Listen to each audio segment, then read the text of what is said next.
예수님이 이 땅에 오셔서 가르쳐 주신, 선포하신 말씀의 핵심은 바로 하나님의 나라에 있습니다.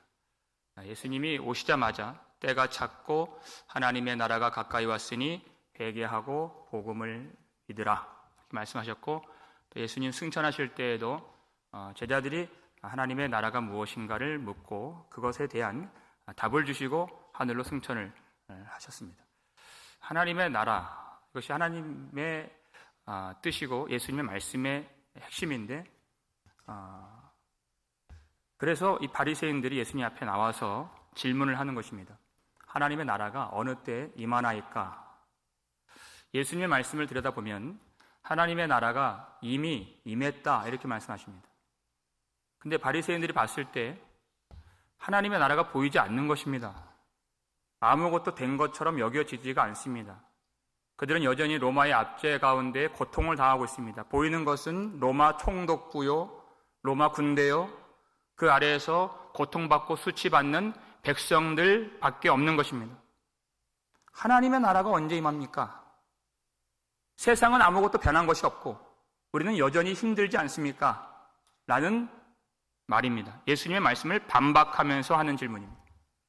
그럼 예수님은 무엇을 근거로 하나님의 나라가 임했다고 말씀을 하신 것일까? 누가복음 11장 14절을 보게 되면 예수님이 어떤 사람에게 붙은 말 못하게 하는 귀신을 쫓아내 주신 그런 사건이 나옵니다. 이스라엘 백성들은 하나님의 말씀, 구약 말씀을 읽고 품고 있었던 사람들입니다. 그 말씀을, 그 예언의 말씀을 정직하게 읽고 해석한 사람이라면 예수님이 지금 귀신을 쫓아내 주신 그 일을 봤을 때 예수님을 하나님이 보내신 자, 메시아로 알아먹어야 했던 것입니다. 그것을 위해서 예수님이 귀신을 쫓아내 주신 것입니다. 예수님이 누구신가를 알게 하시려고. 그런데 그 중에서 그것을 보고 어떻게 말하는 사람이 있습니까? 그가 귀신의 왕 바알세불을 힘입어 귀신을 쫓아낸다 라는 말을 하는 사람들이 있었습니다. 예수님이 뭘 해도 믿으려고 하지를 않습니다. 하나님께로부터 오는 능력이 아니라 사탄의 능력으로 귀신을 쫓아낸다고 말하는 것입니다. 그들의 요구는 항상 표적을 보여달라는 것이었습니다. 그러면 믿겠습니다 그랬습니다. 그런데 표적을 보여주셔도 그들의 마음이 어둡게 되어서 도무지 예수님이 누구신지를 알지 못한 것입니다. 예수님 뭐라고 말씀하시죠? 누가복음 11장 18절 말씀 읽겠습니다. 너희 말이 내가 바알세불을 힘입어 귀신을 쫓아낸다 하니 만일 사탄이 스스로 분쟁하면 그의 나라가 어떻게 서겠느냐 라는 것입니다. 사탄이 귀신을 쫓아낸다는 것이 말이 되냐? 자기들끼리 같은 편끼리 싸울 수 있느냐라는 것입니다. 말이 안 된다는 뜻입니다. 그러면 예수님을 공격하는, 비난하는, 믿지 않는 바리새인들은 예수님과 같은 편이라는 얘기입니까? 그렇지 않다는 얘기입니다. 예수님과 같은 편이 아니라는 것입니다. 바리새인들은 자기 스스로 믿기를 하나님을 누구보다 잘 섬기는 자신이라고 믿어 의심치 않았습니다. 그런데 실상은 예수님이 가르쳐 주신 그들의 실제 모습은 하나님을 섬기는 것이 아니라 그들은 하나님을 대적하는 자들이었고 실제로는 하나님의 나라를 무너뜨리는 사람들이었습니다. 그 속에 화 있을진저 외식하는 바리새인들과 서기관들이 하면서 그 속에 온갖 사람의 더러운 것과 죽이는 것들이 가득하도다 이렇게 말씀하셨습니다. 문제는 무엇입니까? 자기가 그것을 알지 못한다는 것입니다. 그것이 인생의 문제입니다. 자기는 잘하는 줄 아는데 하나님 보실 때는 전혀 그렇지가 않은, 여러분, 예수님이 십자가 위에서 7번 말씀하셨는데 그것을 우리는 소위 가상칠언 이렇게 말합니다. 첫 번째 말씀이 무엇인지 여러분 기억나세요? 아버지, 저들을 사하여 주옵소서. 그 다음에 자기들이 하는 것을 알지 못함이니이다 그랬습니다. 예수님 십자가 위에서 그 말씀을 하셨습니다. 십자가 위에서 하셨다는 것은 십자가의 은혜가 필요한 우리 모두에게 하신 말씀이다, 그 뜻입니다. 우리의 문제는 우리가 하는 짓이, 하는 일이, 행위가 무엇인지 알지 못하는 것입니다. 우리는 섬기는 줄 아는데 하나님 입장에서는 그렇게 되지 않을 때가 참 많이 있는, 유대인들이 예수님을 죽이는 그날에도 그날 저녁에 있는 유월절 만찬에 참여하려고 자기 스스로를 깨끗하게 하려고 얼마나 노력을 했습니까? 그래서 빌라도의 관정 안에도 안 들어갔습니다. 거기 들어가면 부정해지는 줄 알고 안 들어갔습니다. 그러한 자들이, 하나님 앞에서 그 만찬을 누리려고 했던 자들이 성자 하나님 예수 그리스도를 그날 죽였다는 것입니다. 자기들이 하는 것이 무엇인지 전혀 알지 못하는. 여러분, 이것이 우리의 문제는 아닐까요? 때로는 우리의, 나 자신의 무지함이, 때로는 나의 무정함이, 때로는 나의 열심이, 주님을 섬긴다는 그 열심이, 때로는 나의 그 갇혀있는 생각이, 나의 주도성이 못이 되고 창이 되어 우리 주님을, 하나님을 찌르는 것이 아닌가를 생각해야지만이 진정한 하나님의 백성일 수가 있는 것입니다. 그것을 회개하고 복음을 믿으라 하는 것입니다. 하나님의 나라가 임했다는 것은 회개할 수 있는 때가 왔다는 뜻입니다. 하나님이 그 위대한 사도가 될 바울을 어떻게 부르셨습니까? 사울아, 사울아, 어찌하여 내가 나를 박해하느냐로 부르셨습니다. 그것을 깨닫게 해주신 것입니다. 그것이 되는 것이 하나님의 나라를 소유한 것입니다. 회개가 되는 것. 하나님의 나라가 임했다는 것을 예수님이 무엇으로 증명해 보여주셨습니까? 그 말씀 20절, 11장 20절 말씀 읽겠습니다.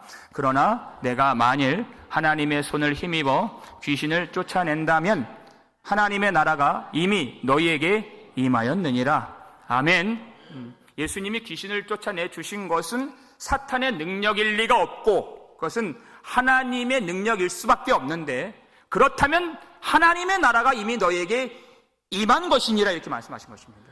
이 말씀을 해석하면 예수님이 이 땅에 오셨다는 뜻입니다. 예수님이 오셔서 그 전에는 사탄에게 사로잡혔던 백성들을 예수님이 통치해 주셔서 하나님께로 돌아갈 수 있도록 주님이 그들을 인도해 주신다는 뜻입니다. 그것이 하나님의 나라가 너희 가운데 임하였느니라의 의미가 되는 것입니다. 바리새인들이 뭐라고 질문했죠? 하나님의 나라가 어느 때에 임하나이까 그랬습니다. 언제를 물었습니다. 근데 예수님 뭐라고 대답해 주시죠? 하나님의 나라는 보이는 것으로 임하지 아니한다 이렇게 말씀하셨습니다. 언제를 물었는데 어떻게를 말씀하십니다. 동문서답같이 답하십니다. 왜요? 너희는 하나님의 나라를 알지 못한다 그 뜻입니다. 하나님의 나라가 무엇인지를 전혀 보지 못하기 때문에 이렇게 말씀하신 것입니다. 그들이 생각하는, 그들이 기대하는 하나님의 나라는 지금 로마의 압제를 당하고 있는 이 나라를, 이 체제를, 이 상태를 완전히 전복시켜서 뒤집어줄 수 있는 위대한 영웅이 오기를 기다리는 그것이고, 모세 때와 같이 그때는 하늘에서 비같이 만나가 내렸습니다. 그때처럼 먹고 살 걱정이 없는 그때를 원하는 것이고, 엘리야 때처럼 그때는 하늘에서 불이 내려서 모든 이방 선지자들을 다 해치우고 하나님의 놀라운 기적이 나타나게 된 것입니다. 그것처럼 우리 인생의 모든 고통과 문제를 해결해 주시기를 원하는 그러한 하나님의 나라를 구했던 것입니다. 그런 것들은 다 보이는 것들입니다. 그러나 하나님의 나라는 보이는 것으로 임하지 않는다. 이것이 주님의 말씀입니다. 이 주님의 말씀을 가장 잘 이해할 수 있도록 도와주는 이야기가 오늘 본문 바로 앞에 있는, 위에 나오는 11절부터 나오는 이야기입니다. 예수님이 사마리아와 갈릴리 사이에 있는 한 마을로 들어가시는데 거기에서 10명의 나병 환자가 예수님 앞에 서서 예수 선생님이여 우리를 불쌍히 여기소서 이렇게 간청을 합니다. 그랬더니 주님이 말씀을 주시죠. 14절 말씀, 바로 위에 있는 14절 함께 읽겠습니다. 보시고 이르시되 가서 제사장들에게 너희 몸을 보이라 하셨더니 그들이 가다가 깨끗함을 받은지라. 아멘. 레위기 13장 14장을 보게 되면 제사장들에게 가는 경우가 어떤 경우입니까? 나병 환자가 제사장을 찾는 경우는 나병에서 고침을 받고 깨끗함을 받고 나서 그 후에 제사장에게 깨끗함을 받았다는 것을 확인받을 때 가는 것입니다. 그런데 예수님은 그 순서를 바꿔서 말씀으로 제사장에게 가라는 것입니다. 이상하죠? 그런데 그들이 그 말씀에 순종하여서 갔더니 그 가는 길 중에 깨끗함을 받게 되었다는 것입니다. 그들이 그토록 소원했던 그 일들이 일어나게 된 것입니다. 그런데 이 이야기는 여기서부터 중요한 이야기가 시작되는 것입니다. 15절, 16절 말씀 함께 하겠습니다. 그 중에 한 사람이 자기가 나은 것을 보고 큰 소리로 하나님께 영광을 돌리며 돌아와 예수의 발 아래 엎드려 감사하니 그는 사마리아 사람이라. 아멘. 그토록 소원했던 일, 자기 몸이 그전에는 썩어 문드러졌던 자기 모든 살들이 이제 아기살같이 깨끗하게 되어진 것을 보고 보았다는 것입니다. 그런데 그 한 사람이, 10사람이 고침을 받았는데 그 한 사람만이 보았다는 것입니다. 보고 무엇을 생각했느냐? 이것이 어디로부터 나온 은혜인가? 누가 주신 은혜인가? 하나님이 주신 은혜인 것을 알고 하나님께 영광을 그 한 사람이 돌리게 된 것입니다. 근데 중요한 것은 그 하나님의 은혜가 누구를 통해서 나에게 오게 되었는가? 그걸 생각하게 된 것이에요. 누가 말씀을 주셨습니까? 예수 그리스도. 그래서 주님 앞에 나와서 엎드리면서 감사하며 예배를 올리고 있는 장면입니다. 그 전보다 더 절실하게 예수님 앞에 나와서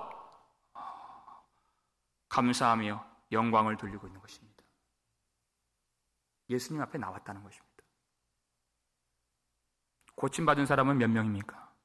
10사람입니다. 나온 사람은 한 사람. 주님이 나머지 9은 어디 있느냐 찾으시죠. 17절 말씀 읽겠습니다. 예수께서 대답하여 이르시되 10사람이 다 깨끗함을 받지 아니하였느냐? 그 9은 어디 있느냐? 아멘. 그 나머지 9사람도 자기의 살이 썩어졌다가 예수님의 말씀을 통하여 고침을 받았다는 것을 보았을 것입니다. 자기 살을 봤을 것이에요.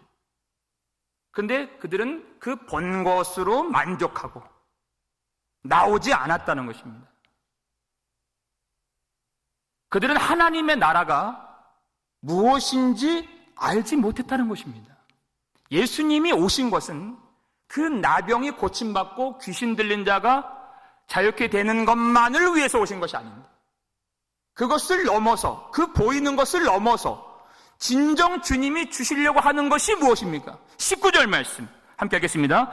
그에게 이르시되 일어나 가라, 내 믿음이 너를 구원하였느니라 하시더라. 아멘. 주님이 주시려고 하시는 것은 바로 이것입니다. 그 보이는 것을 넘어서 믿음으로 말미암는 구원을 주시기 위하여 이 땅에 오신 우리 주님이십니다. 그 한 사람, 10사람 중에 한 사람, 예수님께 돌아온 믿음으로 말미암아 그가 구원을 얻게 되었고, 나머지 9사람은 고침은 받았지만 구원은 받지 못하는, 여러분, 그것이 무슨 의미가 있겠습니까? 그들은 죽음의 권세 아래 들어가게 될 것인데, 그 나병에서 고침받는 것이 무슨 의미가 있죠? 그러니까 예수님이 한탄하시면서, 탄식하시면서 그 9은 어디 있느냐 하신 것입니다. 그들은 하나님의 나라가 무엇인지 몰랐습니다. 하나님의 나라가 그저 보이는 것에 있다고 생각했습니다. 하나님의 나라는 그것이 아닙니다. 하나님의 나라는 이 땅에 오신 예수 그리스도이십니다. 우리 주님이 하나님의 나라이십니다. 그런데 바리새인들은 예수님 앞에 나와서 예수님을 앞에 두고 예수님을 보고 있으면서도 하나님의 나라가 언제 임하나이까라고 물은 것입니다. 그러니까 얼마나 하나님의 나라를 모르며 깨닫지를 못하는가 하는 것입니다. 이 세상은 어떤 사람이 와서 집권을 해야 그제서야 하나님의 나라가 오는 것이 아닙니다. 교회도 마찬가지입니다. 수많은 사람들이 교회에 밀려 들어온다고 해서 그것이 하나님의 나라가 임했다라고 말할 수는 없는 것입니다. 사람들이 원하는 것, 사람들이 좋아하는 것을 주면 사람들이 많이 모이게 되어 있습니다. 요한복음 6장에 나와 있습니다. 5,000명이 넘는 사람들이 들녘에 모여 있을 때 예수님이 그들을 배불리 먹게 해주셨습니다. 그랬더니 그 사람들이 예수님을 붙들어서 왕으로 삼고자 했습니다. 그랬더니 예수님이 산으로 떠나가셨습니다. 그들을 흩어버리셨습니다. 왜냐하면 그들은 보이는 것이, 만져지는 것이, 물질적인 것이, 먹는 것이 하나님의 나라인 줄 알았습니다. 그러니까 떠나라는 것입니다. 근데 그 다음 날에도 그 수많은 사람들이 예수님을 쫓아와서 예수님을 붙들었습니다. 그랬더니 예수님이 그날에는 떡을 주지 않으시고 고기를 주지 아니하시고 내가 곧 하늘에서 내려온 생명의 떡이니라 라고 말씀을 주셨습니다. 썩을 양식을 위하여 일하지 말고 영생하도록 있는 양식을 위하여 하라 하신 말씀을 주셨습니다. 그랬더니 요한복음 6장 60절에서 이 말씀이 어렵도다 하고서 다 떠나갔다는 것이에요. 말씀이 어렵다는 것은 말씀이 마음에 들지 않는다 그 뜻입니다. 여러분이 혹시 제가 하는 설교가 어렵다고 하신다면 설교가 어려워. 그거는 말씀이 마음에 안 든다는 뜻입니다. 하나님의 말씀이 내 속에 들어있지 않기 때문에 어려운 것입니다. 여러분, 그때는 말씀을 더 듣는 수밖에 없고 말씀을 깨우쳐달라고 성령님께 매달리며 기도하는 수밖에 없는 것입니다. 예전에 교회가 기복신앙을 말할 때는 어렵다고 느낀 사람이 단 한 사람도 없었습니다. 어려울 일이 없죠. 왜? 내 속에 있는 말을 그대로 말해주기 때문에 그것은 아주 은혜로운 말씀으로 여겼습니다. 기복신앙입니다. 내 속에 있는 말, 내가 듣고 싶은 말을 해주고 내 감정을 어루만져주는 위로를 주고 내 자존심을 세워주는 터치를 준다면 다 내가 체험을 받았다고 고백을 할 것입니다. 그런데 복음을 말하면, 예수 그리스도의 복음의 진리를 선포하면 아무것도 없다고 느끼는 것입니다. 그렇게 말은 안 하죠. 그러나 체험받지 못한다고 생각하는 것입니다. 여러분, 우리 손에 단돈 100불만 누군가가 쥐어주면 감사하지 않을 수가 없고 감동받지 않을 사람이 없습니다. 그러나 우리의 모든 죄에서 우리를 구속해 주신 예수 그리스도 피 묻은 십자가의 복음을 전해주면 마음에 어떤 감흥이나 감격이나 감사가 피어나는 일이 많이 없습니다. 어렵다고 합니다. 감동이 안 된다고 합니다. 그러니까 예수님 주변을 빙빙 돌면서 그 9명의 사람들처럼 예수님 앞에 돌아오질 않는 것입니다. 내가 생각하는 하나님의 나라, 만질 수 있고 볼 수 있고 내가 느낄 수 있는 내 마음에 있는 그 하나님의 나라, 그것을 찾기 바쁩니다. 그러니까 예수님이 뭐라고 말씀하십니까? 21절 말씀입니다. 있습니다. 또 여기 있다 저기 있다고도 못하리니 하나님의 나라는 너희 안에 있느니라. 아멘. 여기 있다 저기 있다 그렇게 하지 말라는 것입니다. 예수님 앞에 두고서 하나님의 나라를 어디 가서 찾겠느냐 것입니다. 예수님 앞에 두고서. 교회가 그랬습니다. 예수님을 제쳐두고 이 사회가 개혁되어야 하나님의 나라가 임할 것이라고 그렇게 부르짖는 때가 있었습니다. 하나님의 생명의 복음의 진리의 말씀을 제쳐두고서 어떤 방법론을 가지고 오고 어떤 프로그램에 매료가 되어서 그것으로 잠깐 뜨거워졌다가 또 마음이 식어지면 또 새로운 것들을 찾아다니고 어디 대단한 것이 있다 그러면 또 달려가서 우르르 몰려가서 그것들을 가져오고 그러는 동안에 이 놀라운 예수 그리스도의 십자가의 복음의 영광을 놓치고 그 은혜를 온전히 누리지 못했다는 것입니다. 하나님의 나라가 너희 안에 있느니라 이렇게 말씀하십니다. 엉뚱한 데 가서 하나님의 나라 찾지 말라는 것입니다. 미혹되지 말라는 말씀입니다. 예수님이 이 땅에 오셨고 우리는 성령을 통하여서 하나님의 나라가 우리 속에 임하여진 하나님의 백성이라는 것입니다.